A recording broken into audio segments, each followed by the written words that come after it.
ನಮಸ್ಕಾರ ವೀಕ್ಷಕರೇ, ಪಾಕಸ್ತ್ರ ಚಾನಲ್ಗೆ ಸ್ವಾಗತ. ಇವತ್ತು ಅಲಸಂದಿ ಕೋಡಿನ ಪಲ್ಯನ ನಿಮ್ಮ ಜೊತೆ ಶೇರ್ ಮಾಡ್ಕೊಳ್ತಾ ಇರೋದು. ತುಂಬಾ ಸಿಂಪಲ್ಲಾಗಿ ಪಟ್ಟನೆ ಮಾಡ್ಕೊಳ್ಳುವಂಥ ಒಂದು ರೆಸಿಪಿ ಇದು. ತುಂಬ ಈಸಿಯಾಗಿಯೇ ನೀವು ರೆಡಿ ಮಾಡ್ಕೊಳ್ಬೋದು. ವಿಡಿಯೋನ ಪೂರ್ತಿಯಾಗಿ ನೋಡಿ, ಹಾಗೆ ಇನ್ನೊಬ್ಬರಿಗೆ ಶೇರ್ ಮಾಡಿ ಮತ್ತು ಲೈಕ್ ಮಾಡಿ ಸಪೋರ್ಟ್ ಮಾಡಿ.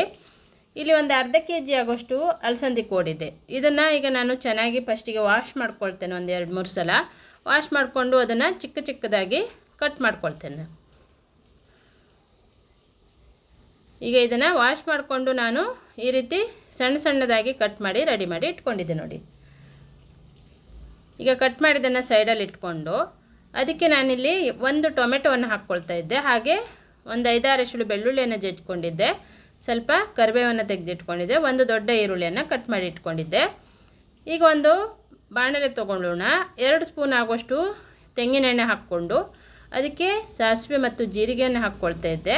ಹಾಗೆ 1 ಸ್ಪೂನ್ ಆಗುವಷ್ಟು ಉದ್ದಿನಬೇಳೆಯನ್ನು ಹಾಕಿದ್ದೆ. ಇಲ್ಲಿ ಉದ್ದಿನಬೇಳೆ ಕೆಂಪಾಗುವ ಹಾಗೆ ಸಾಸಿವೆನೂ ಚಟಪಟ ಅಂತ ಹೇಳುತ್ತಕ್ಕ ಅದನ್ನು ಚೆನ್ನಾಗಿ ಫ್ರೈ ಮಾಡಿಕೊಂಡು ಜಜ್ಜಿದಂಥ ಬೆಳ್ಳುಳ್ಳಿ ಹಾಗೆ ಸ್ವಲ್ಪ ಕರಿಬೇವನ್ನು ಹಾಕ್ಕೊಳ್ತಾ ಇದ್ದೆ. ಚೆನ್ನಾಗಿ ಈಗ ಫ್ರೈ ಮಾಡಿಕೊಂಡು ನಂತರ ಈರುಳ್ಳಿ ಮತ್ತು ಟೊಮೆಟೊವನ್ನು ಹಾಕ್ಕೊಳ್ಳೋಣ.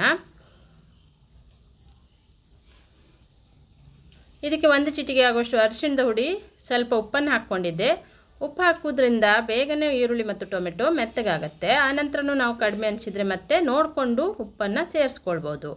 ಈಗ ಈರುಳ್ಳಿ ಟೊಮೆಟೊ ಮೆತ್ತಗಾದ ನಂತರ ಕಟ್ ಮಾಡಿಟ್ಟಂಥ ಅಲಸಂದಿ ಕೋಡನ್ನು ಹಾಕ್ಕೊಳ್ತಾ ಇದ್ದೆ ನಾನು. ಚೆನ್ನಾಗಿ ಈಗ ಮಿಕ್ಸ್ ಮಾಡ್ಕೊಳ್ಳೋಣ.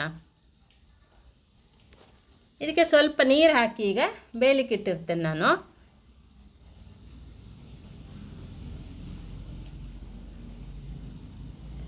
ಈಗ ಇದನ್ನು ಒಂದು 2-3 ನಿಮಿಷ ಇದನ್ನು ಚೆನ್ನಾಗಿ ಬೇಯಿಸ್ಕೊಳ್ಬೇಕು. ಈಗ ಮುಚ್ಚಿಬಿಟ್ಟು ನಾನು ಬೇಯಿಸ್ಕೊಳ್ತೇನೆ.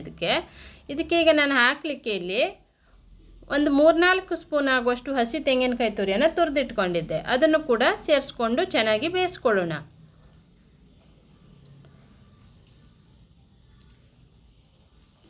ನೋಡಿ ಈಗ ಬೆಂದಿದೆ ಕೂಡ. ಇದು ಚೆನ್ನಾಗಿ ನೀರೆಲ್ಲ ಕಡಿಮೆ ಆಗಿದೆ. ಆವಾಗ ಒಂದು ಸ್ವಲ್ಪ ಉಪ್ಪು ಹಾಕಿದ್ದೆ ನಾನು, ಮತ್ತೆ ಸಪ್ಪೆ ಅನಿಸಿದೆ. ಹಾಗಾಗಿ ಮತ್ತೆ ನೋಡಿಕೊಂಡು ಉಪ್ಪನ್ನು ಸೇರಿಸ್ಕೊಳ್ತಾ ಇರೋದು. ಒಂದು ಸಣ್ಣ ಪೀಸ್ ಆಗುವಷ್ಟು ಬೆಲ್ಲವನ್ನು ಕೂಡ ಹಾಕ್ತಾ ಇದ್ದೆ, ಆರ್ಗ್ಯಾನಿಕ್ ಬೆಲ್ಲ ಅದು. ಈಗ ಚೆನ್ನಾಗಿ ಮಿಕ್ಸ್ ಮಾಡಿಕೊಂಡು ಈಗ ಖಾರದ ಹುಡಿಯನ್ನು ಹಾಕ್ಕೊಳ್ಳೋಣ. ಈ ಖಾರದ ಹುಡಿಯ ಲಿಂಕನ್ನು ನಾನು ಮೊನ್ನೆ ಶೇರ್ ಮಾಡಿದ್ದೆ, ಒಮ್ಮೆ ಚೆಕ್ ಮಾಡ್ಕೊಳ್ಳಿ. ಸಾಂಬಾರಿಗೂ ಆಗುತ್ತೆ. ಈ ರೀತಿ ತರಕಾರಿ ಪಲ್ಯ ಮಾಡಿಕೊಂಡಾಗಲೂ ಈ ಒಂದು ಖಾರದ ಹುಡಿಯನ್ನು ಹಾಕ್ಕೊಳ್ಬೋದು. ತುಂಬ ಟೇಸ್ಟಿಯಾಗಿರುತ್ತೆ. ಇದಕ್ಕೆ ನಾವು ಯಾವುದೇ ಒಂದು ಮಸಾಲೆಗಳನ್ನು ಹಾಕಬೇಕಂತೇನಿಲ್ಲ. ನಾನು ಹೇಗೆ ಮಾಡಿದೆ ಅನ್ನೋದನ್ನು ನನ್ನ ಚಾನಲಲ್ಲಿ ಒಮ್ಮೆ ಭೇಟಿ ಕೊಟ್ಟು ಅದನ್ನು ಚೆಕ್ ಮಾಡ್ಕೊಳ್ಳಿ ಲಿಂಕನ್ನು. ತುಂಬ ಸುಲಭದಲ್ಲಿ ನಾನು ಸಾಂಬಾರು ಪುಡಿಯನ್ನು ಮಾಡಿ ತೋರಿಸಿದ್ದೆ. ಈಗ ಖಾರಕ್ಕೆ ಎಷ್ಟು ಅನುಗುಣಕ್ಕೆ ತಕ್ಕಂತೆ ನಿಮ್ಮ ರುಚಿಗೆ ಅನುಗುಣಕ್ಕೆ ತಕ್ಕಂತೆ ಹಾಕ್ಕೊಂಡು ಚೆನ್ನಾಗಿ ಮಿಕ್ಸ್ ಮಾಡಿ ಇದನ್ನು ಮುಚ್ಚಿಬಿಟ್ಟು ಮತ್ತೆ ಚೆನ್ನಾಗಿ ಬೇಯಿಸ್ಕೊಂಡಿದ್ದೆ. ಉಪ್ಪು ಖಾರ ಎಲ್ಲ ಚೆನ್ನಾಗಿ ಹೊಂದ್ಕೊಂಡು ಅಲಸಂದಿ ಕೋಡಿನ ಪಲ್ಯನೂ ರೆಡಿಯಾಗಿದೆ ನೋಡಿ. ನಾನೀಗ ಇದನ್ನು ಸ್ಟವನ್ನು ಆಫ್ ಮಾಡಿಕೊಂಡಿದ್ದೆ.